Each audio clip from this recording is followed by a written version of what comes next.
आज यस कार्यक्रममा रापरवाको नेता ज्ञानेन्द्र साई आउनु भएको छ। केही शब्द बोलिदिनु हुन अनुरोध गर्दछु। ए सरी, यो त प्रचण्ड विशाल हो है। सबै नमस्कार है, म हुँ रापरवाको नेता ज्ञानेन्द्र साई।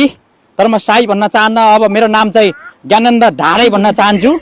अबदेखि सबैले मलाई ज्ञानेन्द्र साई नभन्नु, मेरो नाम ज्ञानेन्द्र ढाडे हो। यो साई भन्दाखेरि दुनियाँले हेपे, साई भन्दाखेरि सानो भएर बस्नु पर्यो। अब म ढाडे जस्तै भएर बाघ भएर अब अगाडि बढ्न चाहन्छु।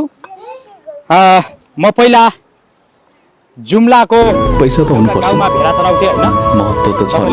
पैसा भएन त केही नै छैन। कर्म अनुसार चाहिँ कमाइ त त्यो कमाइको लागि नै कर्म गर्छ धेरैले होइन। आफ्नो फ्यामिली खुसी राख्नलाई सबै चिजहरू चाहिन्छ। नेताहरूलाई बस्सकै गाली गर्नुहोस्, गच्काएर गाली गर्नुहोस् होइन, तपाईँहरू भाइरल हुनुहुन्छ। म के भन्न चाहन्छु भने नेता बन्ने भनेको शान्तिनो मेहनतले हुँदैन। यसकारण सबैले गाली गर्नुपर्छ कि कसैको केही बिगार्नुपर्छ है।